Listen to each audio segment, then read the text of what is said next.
Hello, this is Ken with ePower Steering, showing you some more helpful hints. Today we're going to cover the good, bad, and ugly. Let's start off with the good.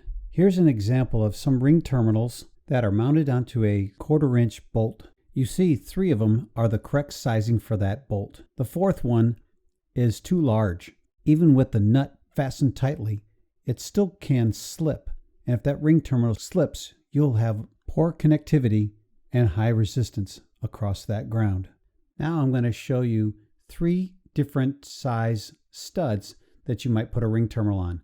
The first one is a 1/4 inch, then there's 5/16 and 3/8. The ring terminal I'm showing you is a 5/16. That fits over the 5/16 stud properly. What I'm now showing you are 2 5/16 ring terminals. One of them mounted onto that fuse has been filed out in order to fit onto a 3/8 stud. And now the ring terminal doesn't have enough surface area to carry the load across that connection.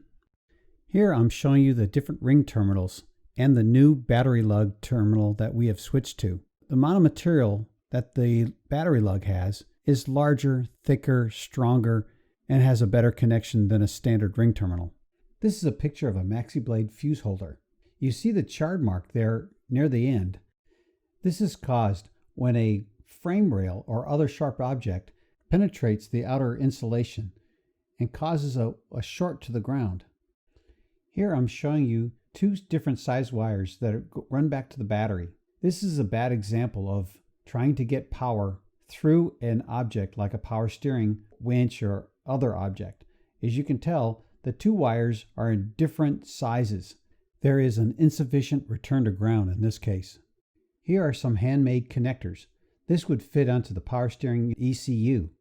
We recommend using the power plug that we sell on our website. This will ensure that the terminals will stay inside of the plug. And now for the unfortunate, very ugly.